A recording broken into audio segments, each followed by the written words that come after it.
Marhaban ya syahrul Ramadan. Assalamualaikum warahmatullahi wabarakatuh. Waalaikumsalam warahmatullahi wabarakatuh. Selamat sore insan mesra, kembali lagi bersama kami. Saya Suharsi, Bang Ude, Badije dan Sikri dalam dialog sore Ramadan. Alhamdulillah hari ini sudah memasuki hari ke-7. Hari ke-7, malam ke-8. Ya. Alhamdulillah. Desa ding.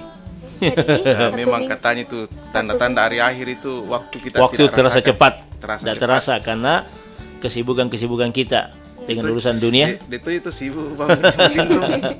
Tinrumi. Ya, baik insan mesra bisa berinteraksi bersama kami melalui media sosial Facebook Mesra Radio Parepare dan YouTube Radio Mesra Parepare, atau bisa menghubungi langsung di nomor 0853 9535 0907. Baik insan mesra, untuk memulai dialog sore hari ini, mari kita dengarkan bersama lantunan ayat suci Al-Quran yang akan dibacakan oleh Adinda Sikri. Kepada Sikri, silahkan.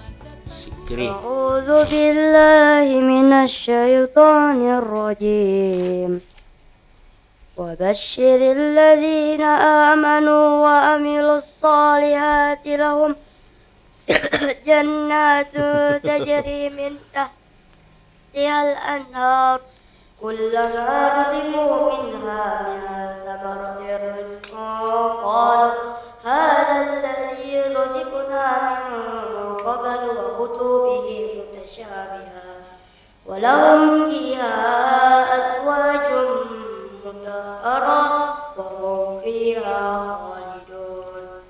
Inna Allah la yastahyi an yadriba mathalan ma ba'datan fama fawqaha fa amma alladhina amanu fa ya'lamuna annahu al-haqqu min rabbihim wa amma alladhina kafaru fa yaquluna madha arada Allah bihadha mathala yudillu bihi katsiran wa yahdi bihi katsiran wa ma yudillu bihi illa al-fasiqin. Sadaqallahul azim. Terima kasih Sikri. Insyaallah dialog sore hari ini kita ada tema yakni keutamaan wakaf dan problematikanya. Baik. Baik, insan masalah di mana saja berada. Bismillahirrahmanirrahim.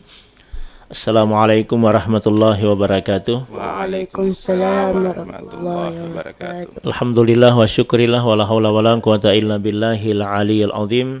Wa ba'du. Insan mesra di mana saja berada, pada malam yang ke-8 7 puasa insyaallah tuntas kita laksanakan. Semoga itu menjadi amal ibadah dan diterima di sisi Allah Subhanahu wa taala. As-saumu li wa ana ja'si bihi. Puasa itu untukku kata Allah, dan dialah yang menentukan berapa pahala dan kebajikan yang terdapat di dalamnya. Insyaallah mesra bahwa sebentar malam kita akan membahas tentang seluruh wilayah Parepare seragam dengan judul keutamaan wakaf dan problematikanya.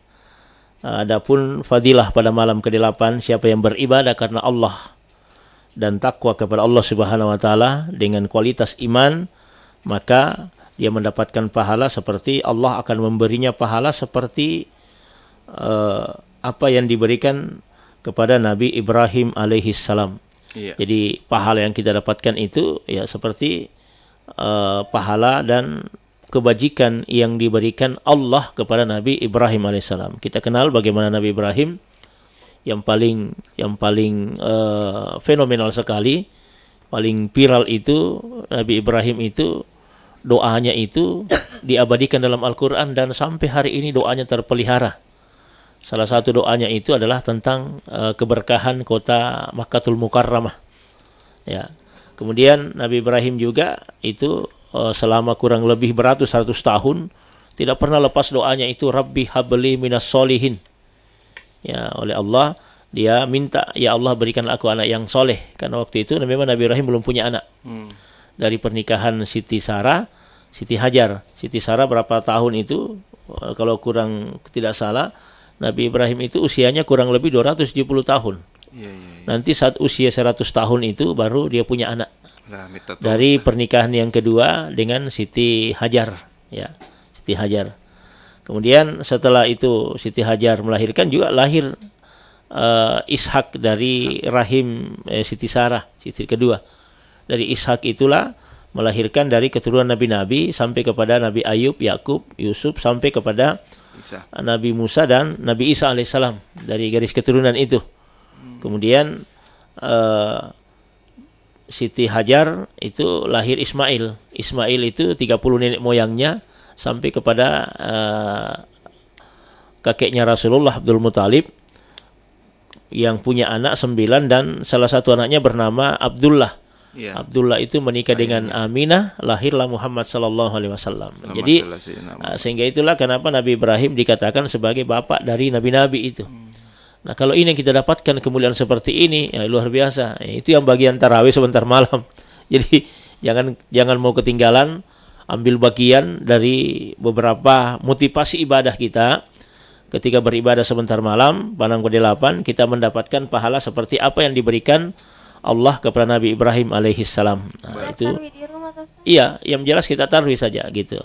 Berarti Ya. dengan mengikuti tarawih ini, Ustaz, kita Iya. bisa hidup di zaman-zaman Iya, sebelumnya. artinya kita menaptilasi perjalanan nabi-nabi. Jadi sebenarnya ini adalah yang paling krusial di sini, paling fenomenal itu adalah motivasi ibadahnya begitu tinggi, ya. Sampai kan tidak sama tingkatan-tingkatannya. Malam pertama itu ada ampunan dosa, ada ampunan dosa kedua orang tua, ada seperti orang yang tawat di Baitul Makmur, ada diampunkan dosa-dosanya sebagaimana debu dengan batu, itu juga minta ampun kepadanya. Itu lebih banyak ke situ. Tapi khusus untuk pada malam yang ke-8 ini, sebentar malam, insan mesra, siapa yang beribadah sebentar malam karena iman dan takwa kepada Allah, dengan keikhlasan dia beribadah, maka dia mendapatkan pahala seperti apa yang diberikan oleh Allah kepada Nabi Ibrahim alaihissalam. Nah, itu yang kita dapatkan. Nah, insya Allah pada pertemuan kita kali ini, insya mesra, bahwa kita membahas judul tentang keutamaan wakaf dan problematikanya. Wakaf itu harus dipahami dulu, apa itu wakaf. Kan gini, innamas sadaqatu lil fuqara'i wal masakin wa banis sabil wal amilina 'alaiha. Jadi sedekah wajib namanya zakat. Yang sunnah itu ada namanya infak, sedekah dan wakaf. Wakaf itu bagian daripada sedekah. Cuma wakaf ini jauh lebih tinggi nilainya daripada sedekah biasa. Ya, karena besar. Wakaf itu disebut dengan menahan. Wakaf itu artinya menahan suatu benda yang kekal zatnya. Contoh tanah, bangunan, itu kekal zatnya kan? Ya. Nah, itu ketika kita wakafkan, itu berarti kita menahan harta itu untuk tidak dijual. Itu maksudnya. Menahan harta itu untuk tidak dihibahkan. Dan menahan harta itu untuk tidak diwariskan. Iya. Jadi itu namanya wakaf. Jadi kalau misalnya saya punya mobil, misalnya punya tanah, sebidang tanah 30 are misalnya, atau 30 hektar, atau 1 hektar saya wakafkan, itu yang dimaksud dengan memberikan wakaf tanah itu, kita menahan zatnya untuk diambil manfaatnya untuk orang banyak. Nah, itu. Jadi wakaf ini sangat dianjurkan oleh agama kita, oleh Rasulullah sallallahu alaihi wasallam. Itu terjadi ketika Rasulullah sallallahu alaihi wasallam disampaikan kepada Nabi bahwa ya Rasulullah, itu peristiwanya Umar itu waktu. Iya. Umar ibnu Khattab itu mendapatkan sebidang tanah di Khaybar, ya. Lalu dia laporkan kepada Rasulullah, ya Rasulullah, aku mendapatkan sebidang tanah. Lalu aku apakan ini tanah? Kata Nabi, begini saja, tanah itu kau ambillah manfaatnya dan tahanlah itu dan berikan manfaatnya kepada orang. Apa itu ya Rasulullah? Wakafkan. Karena itu sangat tinggi pahalanya di sisi Allah. Karena itu disebut dengan amal jariah. Maksudnya amal jariah, orangnya boleh jadi sudah tidak ada, tapi terus mengalir pahalanya di sisi Allah Subhanahu wa taala. Di situ juga Nabi mengatakan, idza matal insanu in qata'a amaluhu. Jadi ketika manusia meninggal dunia itu, in qata'a amaluhu, maka putuslah amalnya. Illa min salatin, kecuali 3 hal. Pertama adalah shadaqatin jariyah, itulah wakaf. Sedekah jariyah itu disebut dengan wakaf. Wakafkan. Karena meskipun kau meninggal dunia, tetap jalan pahalanya di sisi Allah Subhanahu wa taala. Itu tentang harta wakaf itu. Makanya itu makna wakaf adalah menahan suatu benda yang zatnya kekal. Jadi karena tanah itu ukurannya lama, tidak bisa hilang, maka itu diberikan kepada orang untuk apakah dibangun pesantren, dibangun sekolah, atau dibangun masjid, itu diwakafkan tanah itu. Di samping itu kita ambil manfaatnya, artinya pahala di sisi Allah terus mengalir meskipun orangnya tidak ada lagi. Itu yang disebut dengan wakaf ya. Di wakaf itu bahasa simpelnya diberikan secara cuma. Iya, berikan secara cuma-cuma. Jadi itu wakaf, itu yang harus dipahami masyarakat kita, dan itu harus dikembangkan. Makanya itu di Arab Saudi itu banyak sekali wakaf di situ. Ada Al-Qur'an diwakafkan di Masjidil Haram untuk dibaca jamaah kalau dia datang. Jadi kalau kita misalnya pergi umrah, pergi haji, itu banyak sekali penjual Al-Qur'an itu yang dorong gerobak-gerobak itu jalan masuk ke Masjidil Haram. Kemudian kita beli 5 rial, kemudian untuk wakaf. Al-waqfu itu. Jadi dia tulis di situ, oke, atas nama siapa? Bisa atas nama orang tua yang meninggal dunia, bisa atas nama keluarga yang sudah berpulang ke rahmatullah, bisa saja. Seperti itu. Ya. Ada penelpon Ustaz. Oke, silakan. Kita terima dulu. Halo, Assalamualaikum Waalaikumsalam warahmatullahi wabarakatuh. Ya. Assalamualaikum Pak Ustaz. Ye, waalaikumsalam Bu. Ini yang saya mau pertanyakan Pak Ustaz. Karena saya kan sudah tidak pergi berjamaah di masjid. Oke.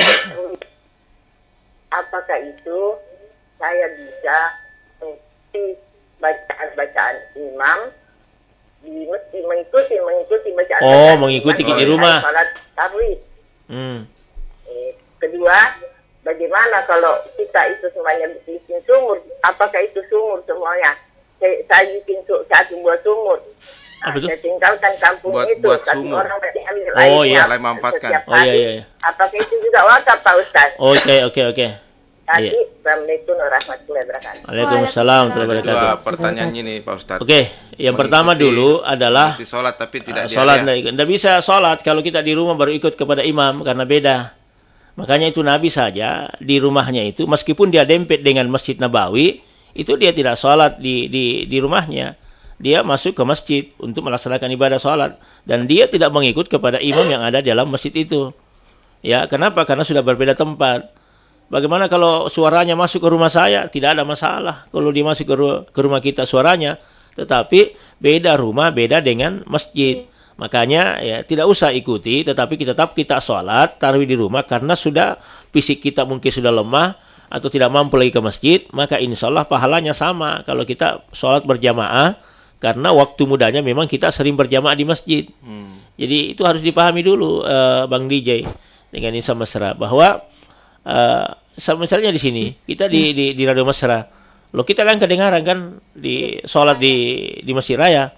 Nah saya sholat di sini ikut maghribnya tidak bisa karena kita beda tempat, meskipun lokasinya sama, tapi karena Radio Mesra tidak masuk dalam kategori masjid, dia hanya masuk lingkungan masjid. Ya beda kan, kalau masjid itu pada tempat beribadah, tapi kalau lingkungan itu ya bisa saja ada di situ tempat parkiran, ada di situ tempat nongkrong, bisa saja di situ ya. Jadi ibu tetap sholat sendiri aja dan tidak usah ikut karena memang kita sudah berbeda lokasi. Ya. Kemudian sebelum yang kedua Pak Ustadz, saya pernah mendengar salah satu penceramah bahwa itu harus ada lubang angin untuk menghubungkan itu. Iya. Nah, ada beberapa masjid yang saya lihat itu kan 2 tingkat. Tapi tertutup semua antara lantai 1 dan lantai 2. Dia menghubungkannya dengan televisi. Oke. Apakah itu masih bisa? Tidak bisa, harus. Memang itu harus ada namanya lubang angin, minimal jendela yang terbuka. Ya. Karena itu masih baru bisa dianggap sebagai satu masjid. Ya. Lantai bawah dipakai sholat, misalnya lantai 2 juga dipakai sholat, tapi lantai 2 tertutup rapat. Ya, tapi ada televisi. Ada televisi misalnya, tapi tidak bisa dianggap bahwa itu bagian dari masjid karena sudah tertutup rapat. Ya. Televisi itu bukan jaminan. Ya, bagaimana dengan masjid yang kan rata-rata makuke masjid yang kemarin nasina? Iya. Nggak kan tutup kaca mana nih? Sementara biasa masjid full, jamaah kan tidak membuka itu pintunya. Sementara dibuka saja. Ada jamaah di luar. Bagaimana kalau tidak dibuka itu pintunya? Kalau tidak dibuka itu pintu, itu tidak masuk dalam. Dia hanya merupakan pekarangan masjid di situ. Jadi idealnya begini, bijaknya itu, Bang DJ. Bijaknya itu Insan Mesra, ya bukalah pintu itu sebagai dia masuk bagian daripada jamaah. Kalau dia tertutup kan beda tempat. Iya. Tidak masalah yang begitu. Tidak kan tidak keluar semua itu hawanya AC ke situ.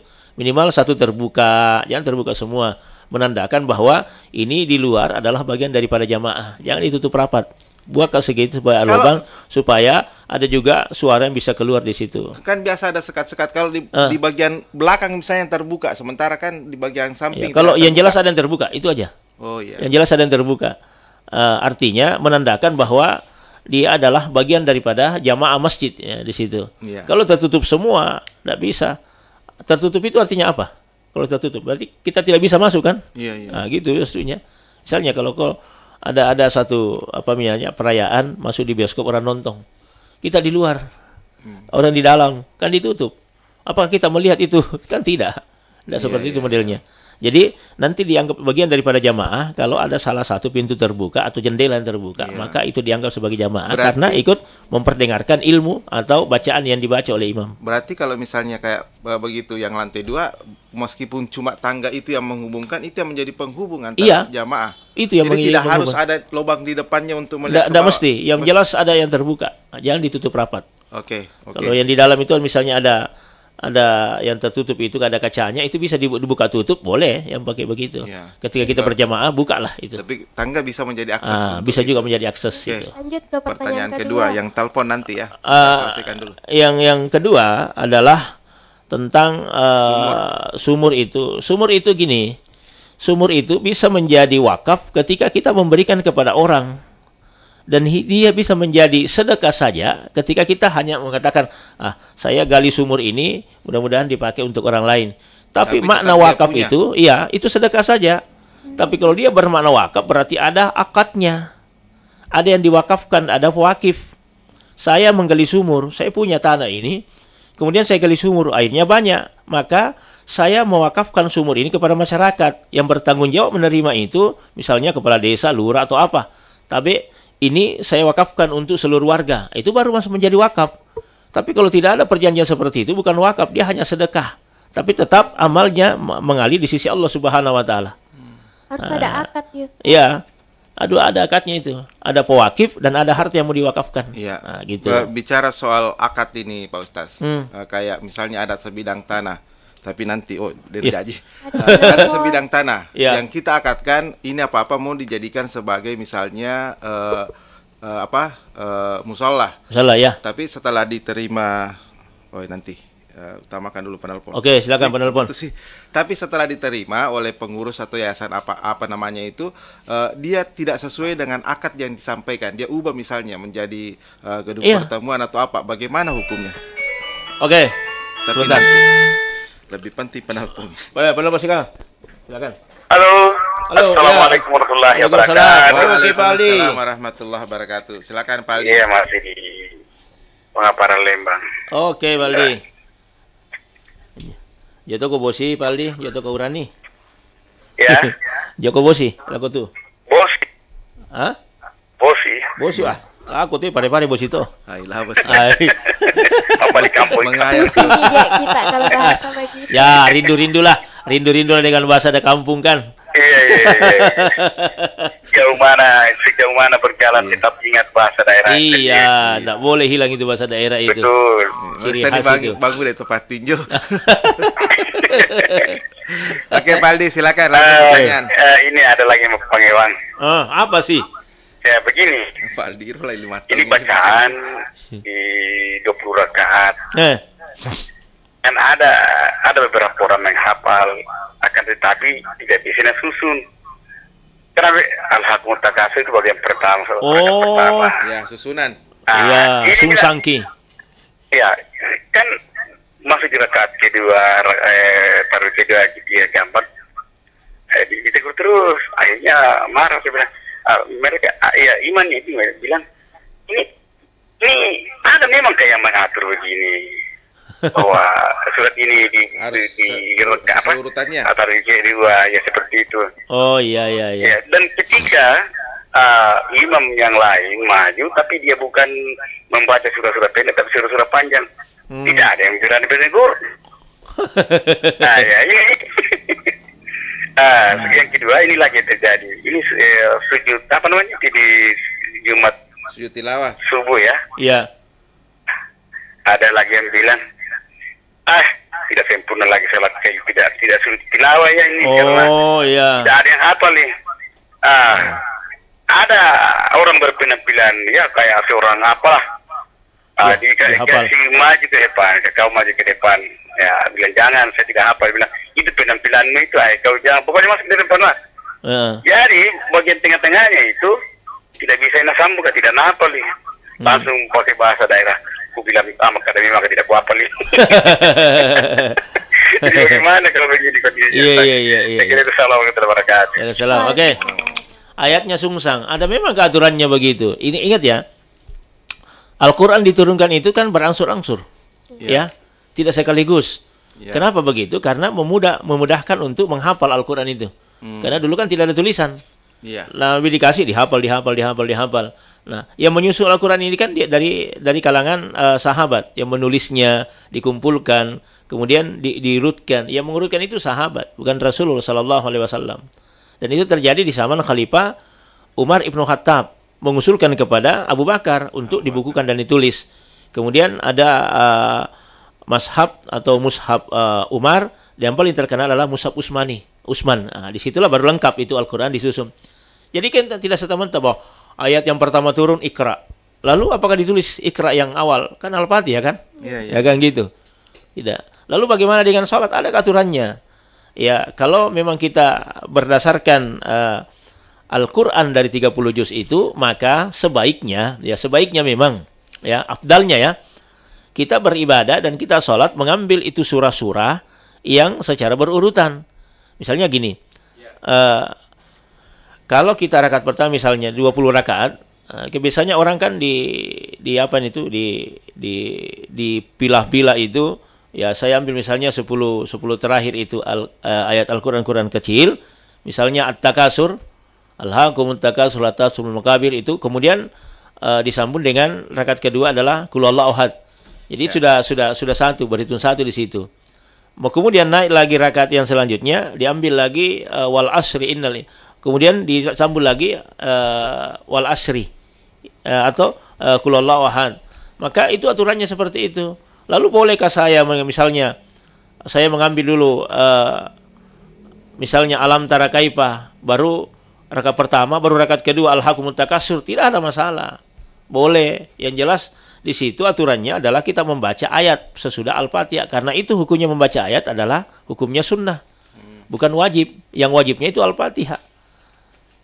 Cuma kalau kita mengambil yang seperti itu, ambil dulu yang dua baru yang satu, berarti itu namanya sungsang. Sungsang namanya itu.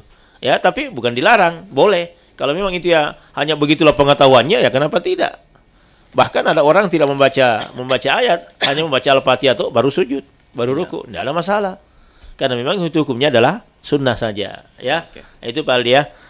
Kemudian yang kedua, bagaimana dengan sujud tilawah? Tidak sempurna salat kalau tidak tilawah. Tidak. Memang Nabi tidak pernah meninggalkan sujud tilawah itu, ya. Tapi kalau kita tidak hafal ayat Alif Lam Tanzil itu, maka tidak juga diwajibkan kita untuk mengambil sujud tilawah. Misalnya begitu. Nah sekarang, bagaimana kalau kita hafal Alif Lam Tanzil dan kita bagi 3? Boleh, hanya sampai situ saja. Karena pasangannya itu Alif Lam Tanzil itu hal ata alal insanu hinu minad dahri lam yakun syai'an maskura. Kan di situ saja pasangannya. Sesudah Alif Lam Tanzil, maka kita baca yang rakaat selanjutnya adalah itu tadi hal ata alal insanu hinu minad dahri lam yakun syai'an maskura. Itu yang dibaca. Tapi kalau kita tidak hafal itu, bisa saja dibagi 3. Dibagi 3 itu Alif Lam Tanzil. Dibagi 3-nya itu boleh kalau dalam keadaan agak genting. Misalnya kan terjadi kebakaran subuh-subuh kan? Iya. Wah, sementara orang berjalan sholat, maka itu bisa dibagi 3. Ayat surah Alif Lam Tanzil. Ya dibagi 3 itu. Baru jangan ditamatkan pada saat kita sudah selesai sholat subuh misalnya, sujud tilawah.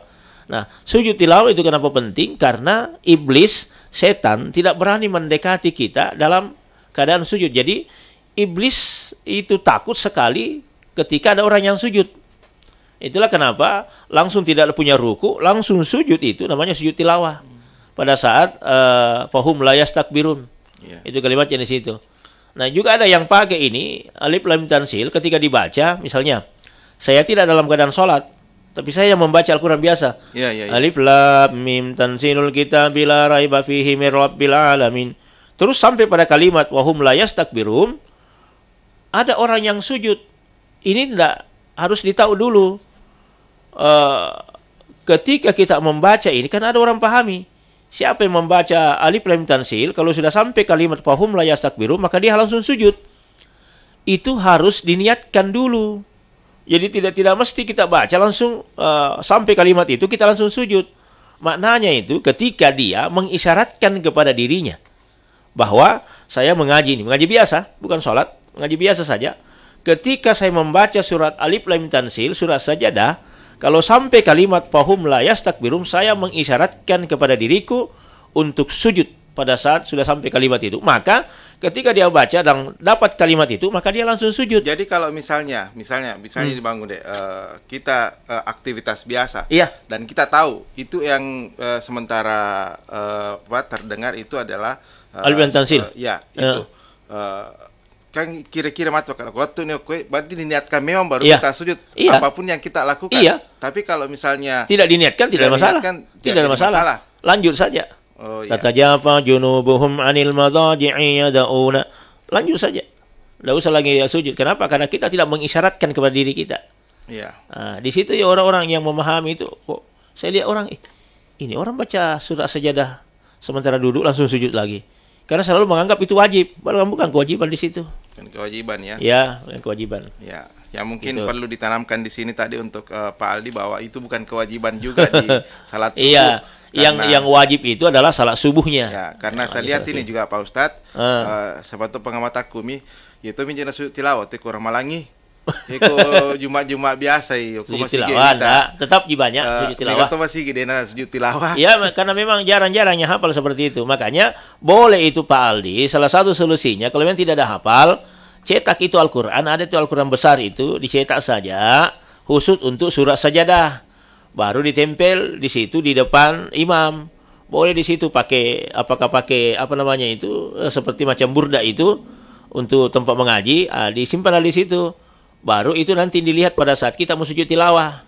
Nah, boleh itu melihat Al-Quran pada sujud tilawah. Ataukah dipasang di depannya imam yang ada dindingnya itu. Pasanglah di situ surah sajadah. Jadi ketika dia sholat, itulah yang dibaca. Tanpa harus menghafalnya misalnya. Nah, gitu. Itu salah satu solusinya, alternatifnya. Nah, gitu. Boleh dilakukan. Baik, terkait wakaf lagi nih Ustaz. Kenapa wakaf? Kenapa pertanyaanku lupa ini. Iya, Pak Pele. Kalau misalkan ada orang mau wakafkan tanahnya, terus kenapa? itu tanahnya mau wakafkan sebagai pekuburan, tapi nabatasi bilang, sebagian ini untuk keluarga aku, yang lain ya pakai mi. Boleh, tidak masalah. Syarat dan ketentuan berlaku. Iya, memang begitu. Aku hanya mewakafkan tanah ini hanya sekian meter. Tapi sekian ini untuk keluarga saya ya, jangan diganggu. Ya ini saja aku pakai. Boleh ya disisipkan, tidak ada masalah. Pribadi boleh disisipkan begitu. Ini saya wakafkan, ini untuk keluarga. Gitu. Ya. Tapi tidak ada masalah. Kalau misalnya seperti itu diwakafkan untuk kuburan misalnya, tapi boleh. Lain yang jadikan. Itu tidak boleh sebenarnya. Berarti dia sudah zalim dan batil melakukan itu. Meskipun yang dilakukan itu perbuatan baik, tapi kan dia membangun masjid misalnya. Tapi kan menyalahi perjanjian kan, maka dia batil di situ. Bisa menggugurkan wakaf itu dan itu ahli waris bisa menuntut. Orang tua aku sudah ada perjanjiannya bahwa akadnya wakaf ini membangun masjid. Kenapa bangun sekolah? Gak misalnya gitu kan? Iya. Bisa saja. Atau keberatan keluarga dari pewakaf itu dia bisa menarik itu. Ini tidak boleh dibenarkan begini. Ini sudah batil. Anda melakukan perjanjian keliru. Sementara akadnya sekolah, kenapa bangun masjid? Sementara akadnya bangun masjid, karena bangun sekolah. Kan gitu. Bagaimana dengan panitia pembangunan, Ustadz? Biasa kan, maka ada tehele nakurang misalnya 10-5 kotak dos. Tapi pada anunya sumbangan yang masuk lebih dari itu. Sedangkan ada kebutuhan lain yang membutuhkan. Bisa tidak ini biaya ini dari 15 itu cukup di stop lalu kemudian dialihkan ke bagian lain, sementara kan akadnya dia ke tegel itu misalnya. Iya, dilihat dari kebutuhan yang paling mendesak. Lihat kebutuhan yang mendesak yang seperti itu. Jadi sebenarnya harus dipenuhi dulu pada perjanjian yang awal. Yang gitu tuh harus dipenuhi dulu di situ. Nanti ada kelebihannya baru bisa dialihkan kepada yang lain. Jadi kita harus kewajib dulu baru kepada yang sunnah. Yang lain itu sunnah. Yang wajibnya dulu. Boleh dialihkan ya? Boleh dialihkan selama itu sudah ada kelebihan. Kan gini, itu zakat, termasuk zakat ya. Zakat yang misalnya contoh ya, zakatnya Brunei Darussalam kan? Tidak dibagikan ke masyarakatnya kan? Dialihkan kemana? Dialihkan ke negara Indonesia. Termasuk Gus Dur waktu presiden dulu itu menerima itu zakat dari Brunei Darussalam karena persahabatan beliau kan. Nah, itu diterima di Indonesia itu. Sampai berapa triliun itu? Coba bayangkan itu. Ya, dan bisa dialihkan kalau sudah terpenuhi semua yang dalam yang wajib. Misalnya kita juga mau mewakafkan sesuatu, kurang ini 15 dos tapi lebih ternyata, maka pasanglah dulu yang 15 dos itu, adapun sisanya bisa dialihkan kepada yang lain. Nah, itu baru bisa. Ya. Nah, itu harus ditahu bahwa zakat itu keutamaannya itu luar biasa. Salah satu diantaranya adalah wafalul khaira la'allakum tuflihun. Jadi ini dalam surah Al-Hajj ayat 72, wafalul khaira la'allakum tuflihun. Jadi di situ dikatakan bahwa dan berbuatlah kebajikan. Makna kebajikan itulah adalah bagaimana menafkahkan sebagian harta benda kita dengan wakaf supaya kamu mendapat kemenangan. Jadi kenapa dianggap kemenangan orang berwakaf? Karena dia memenangkan pertarungan melawan hawa nafsu untuk memiliki harta itu. Padahal bagaimanapun juga kita akan tinggalkan. Jadi kemenangannya di situ. Artinya nafsu memiliki harta itu dia lepaskan. Dia lepaskan seketika untuk diberikan kepada orang dan diambil manfaatnya untuk orang banyak. Itulah wakaf sesungguhnya. Kemudian begitu juga dalam surah Ali Imran ya misalnya, lan tanalul birra hatta tunfiqu mimma tuhibbun. Ya, lan tanalul birra hatta tunfikuna mimma tuhibbun.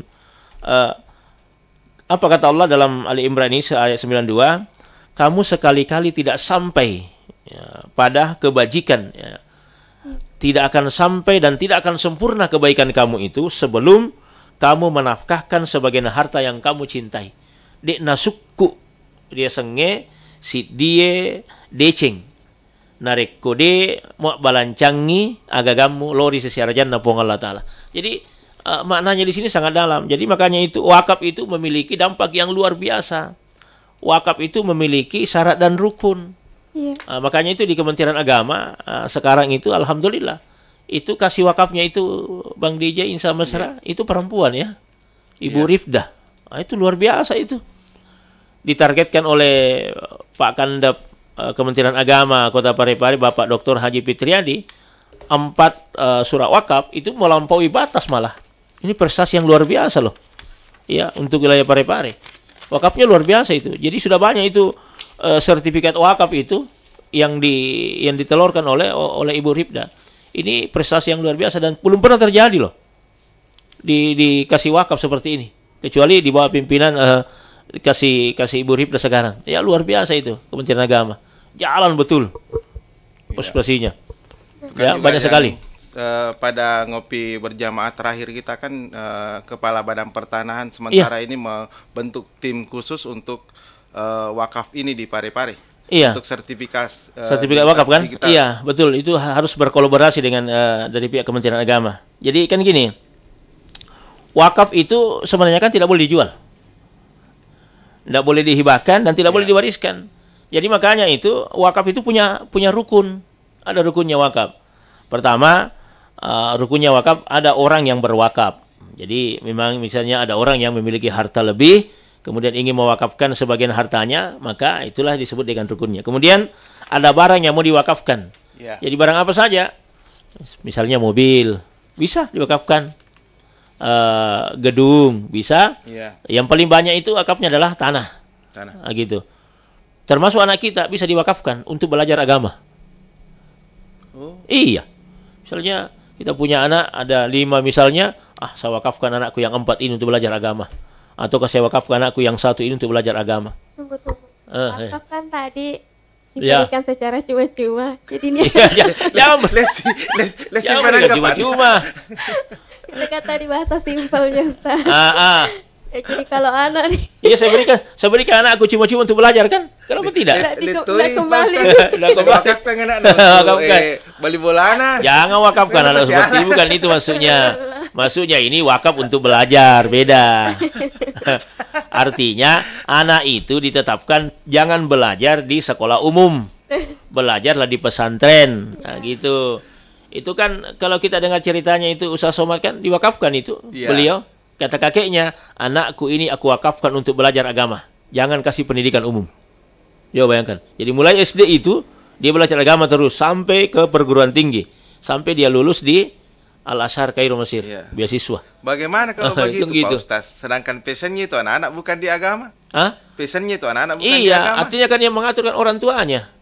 Kasihan. Orang tuanya anak-anak yang artinya kita mana tahu bahwa passionnya anak-anak ini di agama atau bukan. Bukan di situ dilihat. Kan dilihat itu anak itu tingkat kecerdasan IQ-nya saja. Jadi cirinya itu, kalau anak-anak mau dilihat IQ-nya, lihat ketika dia bermain. Kalau ada anak disuruh bermain, mundur bawah berarti anda matumpeng.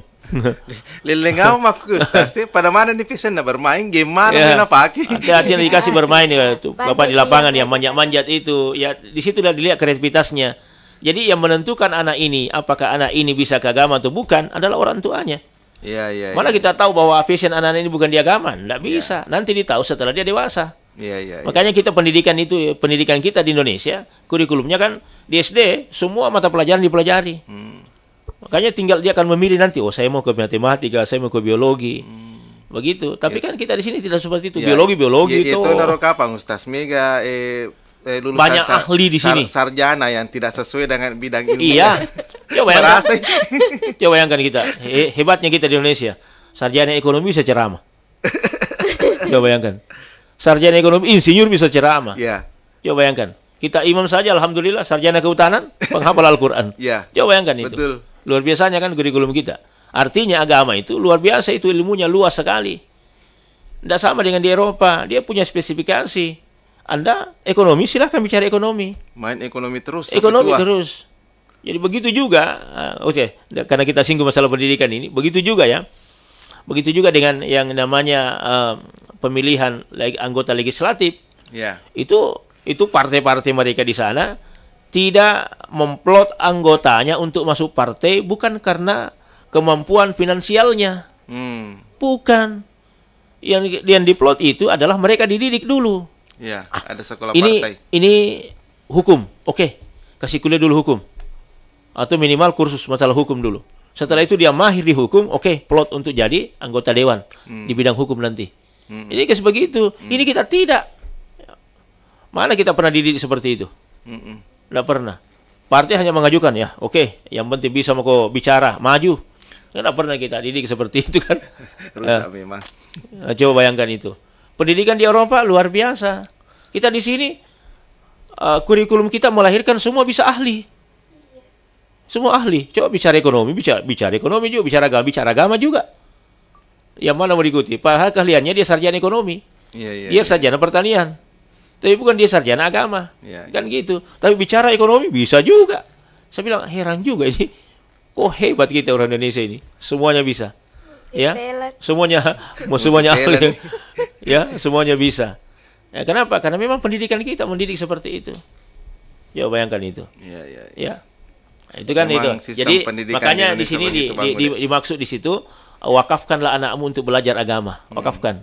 Jadi berikan maksudnya. Bukan, beda. Beda itu.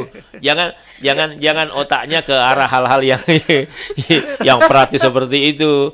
Artinya mewakafkan itu memberikan keluasan anak untuk belajar agama dan dukunlah mereka dengan finansial. Gitu. Jangan kikir dengan pendidikan. Jangan kikir dengan sekolah. Kita kan banyak perhitungan seperti itu kan. Kalau anak sekolah begini-begini. Tapi kalau yang lain dibelikan, harus enggak. Justru lebih banyak di situ manfaatnya ketika kita berkorban untuk sekolahnya anak-anak. Gitu. Ya. Kemudian apa lagi? Dalam rukun wakaf ada namanya tempat untuk berwakaf. Itu harus ada tahu tempatnya. Jadi di situ sudah ada akadnya. Ini tanah luasnya sekian. Ini tanah sertifikatnya ini. Nah, sekarang sudah ada tempat kan? Maka nanti akan diucapkan lafaznya pada saat kita berwakaf. Di situ ada misalnya dari notaris, ada saksi, dari pemerintah. Oke, sebidang tanah ini dengan sertifikatnya berapa luasnya tanah? Sekian are atau sekian hektar. Oke, di mana lokasinya? Di jalan ini bersebelahan dengan gedung ini. Nah, disitulah dilapaskan di pemberian, maka disaksikan oleh dari pihak pemerintah, dari kelurahan atau kecamatan, atau dari notaris. Kemudian ada keluarga yang ikut juga. Jadi keluarga itu harus ikut melihat, oh ini wakaf. Jadi orang tua mewakafkan ini. Nah sekarang setelah dilapaskan, diterima itu, maka dibuatkanlah sertifikat untuk wakaf. Supaya di belakang hari ini anak-anak yang ahli warisnya tidak menuntut lagi itu. Kenapa? Sudah ada perjanjian bahwa ini memang sudah diwakafkan oleh orang tuamu. Tidak bisa aku ambil. Nah, kalau sudah ada seperti itu aman. Sekarang kan banyak sudah diwakafkan, tapi hanya omongan belaka, tapi tidak ada yang tertulis kan. Akhirnya orang tuanya meninggal, anaknya bisa menuntut kembali untuk mengambil harta itu. Karena tidak ada bukti. Iya, tidak ada bukti kan. Kalau sudah ada notaris, ada di pemerintah, selesai. Aman kan gitu. Apa perannya pemerintah dalam mengelola wakaf? Iya, dia mempersaksikan saja. Pengelolaan strategis yang begitu kan. Dia hanya kebijakan saja. Dia tidak menghalang-halangi, dia hanya membantu, memfasilitasi misalnya. Begitu, memudahkan urusan, ya. Yassiru wala tu'assiru. Mudahkan, jangan persulit. Dalam hal ini adalah Kementerian Agama. Dia yang turun langsung di situ. Dia turun langsung itu, ya. Jadi itu wakaf. Cuma masalahnya di sini, kenapa masih kita kurang berwakaf? Ya, karena ya disinilah problematikanya ya. Ya. Jadi kita punya judul kan keutamaan wakaf dan problematikanya. Oh iya. Ya, problemnya wakaf itu sekarang kenapa? Karena kurangnya pengetahuan masyarakat tentang wakaf. Belum disosialisasikan ini masalah wakaf. Belum tersentuh masyarakat bagaimana pahalanya, nilai ibadahnya di sisi Allah tentang wakaf itu. Gitu. Yang kedua, kurang sosialisasi. Ya, kita kurang terjun ke masyarakat, kasih pemahaman. Kalau kita wakaf saja ini hanya 1 malam saja di Parepare di judulnya, dan tidak berulang lagi. Dan jarang sekali ini materi wakaf diangkat di forum-forum. Tidak ada seminar. Jadi kurang sekali. Kita di Ramadan saja ini untung kalau ada 1, alhamdulillah ada 1 malam. Dari 30 malam yang banyak tentang kaidah puasa, fadilah ini. Tidak ada mengenai masalah wakaf. Ya, 1 saja judul. Padahal kalau kita mau, ya mestinya harus dikasih penekanan itu bahwa begitu pentingnya orang berwakaf, karena itu bisa membantu untuk orang banyak. Gitu. Jadi sosialisasi bisa termasuk cara untuk meningkatkan kesadaran. Bisa begitu. Selain sosialisasi, sosialisasi manajemennya, manajemen wakaf harus diperbaiki. Kita juga kurang di situ. Pengelolaan manajemen wakaf itu tadi, surat menyuratnya, persuratannya, tanda buktinya, sehingga itu mudah digugat. Kalau ini sudah bagus, ya insya Allah maka wakaf-wakaf ini sudah aman. Nah, sekarang sudah ada beberapa di Kementerian Agama, alhamdulillah aman dan tidak bisa lagi digugat oleh ahli waris. Apa diirising itu maka nih anak cek kama nih. Luan apa nambukku nak birak bawang ya kan begitu kan. Kan begitu biasa. Orang luasnya bendingan asa aku kata nak pengaruhi aku mau balu iya makui Cimiku mandre ko pokoknya mau siaga utang dito nah bagaimana perlakuannya itu Ustaz kalau sudah ada bukti tapi anak tetap menuntut tidak bisa diambil. Nah ini perannya pemerintah di sini. Peran disitulah peran strategis pemerintah dalam hal ini adalah Kementerian Agama dengan pemerintah kota. Nah di situ dicegah. Ya kalau masih menuntut ya kita berikan kepada aparat. Kenapa? Dia menggugat sesuatu yang sudah benar. Untuk apa lagi mau digugat? Lengkap perjanjiannya, lengkap tanda tangannya. Apa yang bergugat lagi? Maka dicarilah penyebabnya. Angkat bici. Ya Pak bici ya lah tuh. Dia bisa begitu karena mempengaruhi orang untuk berbuat hal-hal yang tidak. Gitu. Jadi untuk objek wakaf ini yang belum jelas ke statusnya misalnya itu memang seharusnya sekarang harus untuk bisa memperjelas status itu. Iya. Itulah di situ tugasnya kasih wakaf ya di Kementerian Agama Kota Parepare. Kalau Ibu Ribda tahu itu mau diperjelas ya dia langsung turun ke lokasi. Untuk tetap untuk melakukan persuratan dan memperbaiki administrasi wakaf itu. Nah, kalau sudah bagus, tidak ada tuntutan lagi, aman bagi orang-orang yang menerima wakaf itu. Yang bahaya itu kalau masih rawan, belum jelas, ada dana mitomaton neru yang kelinga. Iya. Siapa yang dengar? Nah, mati mana nih? Iya, Ya. betul. Itulah yang menuntut nanti. Tidak diwakafkan itu. Dia hanya dikasih pinjam jaki. Nah, itu kan begitu. Di situlah perlunya peran strategisnya pemerintah di situ menangani hal-hal yang seperti ini. Dilihat, oh ada persuratannya, siapa yang dengarkan ini, oke. Nah, setelah selesai semua, baru ada akte notarisnya bahwa memang betul ini diwakafkan tanah ini. Nah, dibuatkanlah sertifikat. Jadi Selesai. memang harus diperjelas. Iya, ada diperjelas. Kalau belum jelas ya. Iya, kapan tidak jelas bisa dituntut kembali. Iya. Itu bahayanya itu. Nah, disitulah kadang-kadang kita minim partisipasi umat muslim dalam hal wakaf, minim sekali kita. Ya. Kita lebih banyak kepada ya sedekah saja. Tapi tidak ada yang berupa yang menahan harta itu. Padahal kalau kita mau bagusnya memang ya itu yang paling dipentingkan sebenarnya ya wakaf itu. Kalau untuk di Parepare sendiri banyak kasus lah itu Ustaz. Termasuk ini yang pernah Iya. beberapa tahun lalu ada masjid yang dibangun menurut informasi warga itu sudah diwakafkan, tapi pihak keluarga karena tidak suka dari sebagian pengurus masjid itu akhirnya dia larang dan akhirnya dia pengurus itu buat masjid yang hampir berdekatan, masih ingat mungkin. Iya, masih saya itu diwakafkan betul na nasangi OGE nak bering uluna nak kata niko nah. Iya. Belum mau final. Itu. Dia mau masih campuri. Padahal dia sudah wakafkan, artinya kamu hanya memberikan pengelolaannya, tinggal kamu tunggu pahalanya di sisi Allah kan gitu. Manfaatnya di situ saja. Tapi tidak mau karena dia selalu melihat perkembangannya begini. Padahal tidak seperti itu. Akhirnya dia mau beli kembali. Ada yang tidak senang dengan pengurus masjid itu. Saya bilang tidak usah dicampur yang begitu. Ya. Seharusnya pakai beribadah saja siapapun dia, kan kita sudah berikan. Mau tidak mau ya masyarakat juga marah, ya sudah buat masjid lain berdekatan lagi dengan masjid itu. Akhirnya kalau azan tanding azan saja. Hanya mau puasa Pak Ustaz. Kalau mau saya ramai aku mengaji. Akhirnya masjid itu ditinggalkan. Penasaran Kak. Mati ditinggalkan masjid itu sekarang. Iya. Nggak ada orang berjamaah di situ. Sekarang mati tak mampu. Nggak ada orang berjamaah di situ. Bangunan. Saya ingat dengan apa itu? Saya ingat dengan kisahnya Rasul Shallallahu Alaihi Wasallam itu ketika ditawari untuk menyembah agamanya itu pada saat turunnya kuliah al-kafirun. Ya. Lakum dinukum. Ya. Ketika Nabi ditawari, ya Rasulullah, oke, begini saja kita buat perjanjian. Sembah Tuhan kami seminggu, kami juga akan menyembah Tuhan kamu seminggu kan begitu. Iya. Oh, bagaimana ini? Maka turunlah ayat. Apa kata Allah? Kuliah ayyuhal kafirun. Ya. Katakan kepada orang-orang kafir itu, la a'budu ma ta'budun. Aku tidak akan pernah menyembah apa yang kamu sembah, dan kamu juga tidak akan pernah menyembah apa yang saya sembah. Katakan saja, lakum dinukum waliyadin. Untukmu agamamu, untukku agamaku. Makanya karena orang-orang kafir sudah dikasih begitu, marah, jengkel, kecewa, akhirnya mereka bangun masjid di samping Masjid Al-Quba. Bangun juga masjid di situ. Emosi kan, bangun masjid untuk menyaingi masjid itu. Untuk menyaingi masjid itu, akhirnya Allah tidak memberikan berkah masjid yang dibangun di situ. Akhirnya masjid itu dijadikan tempat sampah. Ya, yang tetap bertahan itu adalah Masjid Al-Quba. Karena memang Nabi membangun masjid itu untuk beribadah. Ya kan gitu. Jadi kalau ada niat kita melenceng, begitulah kejadiannya. Ya, begitu kejadiannya. Kasihan itu masjid sekarang itu. Iya. Kasihan masjid itu. Di sini juga posisinya Komisi 1 yang di bidang pemerintahan. Ya, betul. Ya, apalagi ketuanya ini sedang menyimak Pak Dr. Kamaludin. Oh iya kah? Alhamdulillah. Lepas sih kena Pak monitor.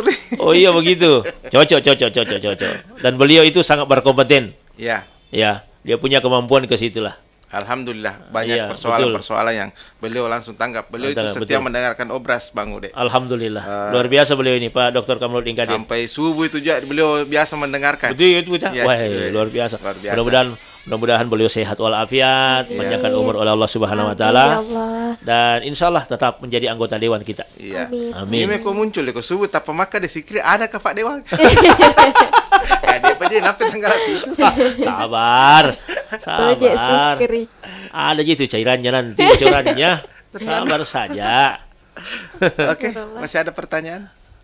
Silakan. Ada kemarin kita bilang. Oh iya. Maaf Pak. Apa itu? Pak, ini ada beberapa pertanyaan yang tidak sempat. Oh iya. Boleh. Kita ulas. Apa itu? Dulu ini. Gimana yang tadi soal pertama, penjual di pasar ya? Gimana tadi soal penjual di pasar panggil Ki Haja semua pembeli padahal Haja gimana? Maksudnya dia belum ke tanah suci tapi dipanggil dengan itu. Ya, mudah-mudahan itu jadi doa ya. Iya. Kalau saya itu jadi doa. Saya sering dikasih begitu. Padahal nanti saya Haji Bang Ude, saya bilang alhamdulillah, mudah-mudahan itu doa. Misalnya gitu kan. Doa itu. Tapi kan jadi, kadang risik Ki. Enggak, kita kalau saya berpositif thinking saja. Berpositif thinking aja. Jangan pernah bernegatif thinking. Ingat ya, jangan pernah menyalahkan orang. Meskipun ilmu kamu tinggi, bagaimanapun mulianya kamu, tapi kamu suka menyalahkan orang, berarti engkau orang yang tidak pernah belajar. Ya. Dan jangan menganggap dirimu paling benar, karena engkau berarti kalau kau menganggap begitu, berarti engkau adalah orang yang sedang belajar. Tapi ketika engkau mampu menerima pendapat orang lain, doa dari orang lain, berarti engkau sudah tamat belajar. Oke. Yang kedua Bang Ude, karena kita sedikit lagi waktu ini, 3 menit lagi. Aminkan aja, kan itu bagaimana pahala haji orang yang berhutang naik haji? Iya, pahala haji, utangnya bagaimana dulu?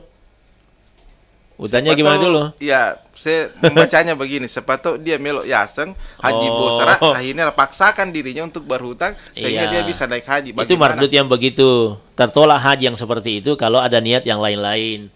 Kalau dia hanya berhutang tok saja dan dia utangnya dia mampu lunasi dan bayar, misalnya dia jual mobilnya ataukah dia parohan sawah misalnya, boleh. Atau dia menjual sawahnya, maka sawahnya itu ada 2, dijual satu untuk ke tanah suci boleh. Berhutang ambil uang misalnya, kemudian dia pakai naik ke tanah suci, tetapi dia kemampuannya membayarnya alhamdulillah ada dan memadai, maka boleh, tidak ada masalah yang seperti itu. Yang jelas niat tidak boleh melenceng dari ibadah haji. Kapan melenceng niat itu, maka haji itu tertolak di sisi Allah Subhanahu wa taala. Oke, dipercepat gitu. Pak Ustaz. Oke. Yang terakhir, bagaimana hajinya seorang kalau uang yang dia pakai dari hasil menipu orang lain? Iya, hajinya tertolak oleh Allah. Iya. Tidak ada berkah dari haji asalnya itu. Memang sudah asalnya sudah kotor, maka niatnya pun tidak akan diterima oleh Allah dengan Allah itu menerima yang bersih, bukan yang kotor. Iya, kalau di Inggris itu ada yang namanya Robin Hood. Kalau di Indonesia itu ada namanya Sunan Kalijaga. Yang sadar. Betul. Yang merampok kemudian memberikan. Oke. Kita berada di penghujung kebersamaan. Masih bersama. Coba lihat itu jempolnya Pak Dr. Kaulin Kadir. Orangnya aman nih. Luar biasa jempolnya itu. Warna kuning lagi besarnya. Masya Allah. Oke, silakan Bang Ude. Sapa dulu. Iya, silakan disapa-sapa dulu. Waktu. Yang dumpim saya ada 2 menit. Ya, silakan Pak Ustaz. Baik, mantap produser. Ini mantap produsernya. Baru sangat ada host begini. Ya, baik Sobat Mesra, di mana saja berada, kita sudah di penghujung acara dan kita ulangi kembali. Kita berada pada malam ke-8 dengan fadilah adalah siapa yang beribadah sebentar malam kalau iman dan takwa kepada Allah, maka Allah akan memberinya pahala seperti pahala apa yang diberikan kepada Nabi Ibrahim alaihissalam. Dengan tema sebentar malam, keutamaan wakaf dan problematikanya. Semoga kita diberi kekuatan iman dan takwa untuk senantiasa beribadah dan menjalankan amanah di sisi Allah Subhanahu wa taala. Amin ya rabbal alamin. Demikian, assalamualaikum warahmatullahi wabarakatuh. Baik insan mesra, demikianlah dialog sore pada hari ini. Insan mesra bisa mendengarkan ulang besok pagi pukul 6. Bisa juga menyaksikan di Facebook Mas Radio Parepare dan YouTube Radio Mesra Parepare. Insan mesra, demikianlah dari kami, kurang dan lebihnya mohon dimaafkan. Saya Suharsi, Bang Ude, Bandije dan Sikri pamit undur diri. Wabillahi taufiq wal hidayah. Wassalamualaikum warahmatullahi wabarakatuh. Waalaikumsalam warahmatullahi wabarakatuh. Terima kasih Anda masih mendengarkan 102,8 Mesra FM. Mesranya musik dan informasi.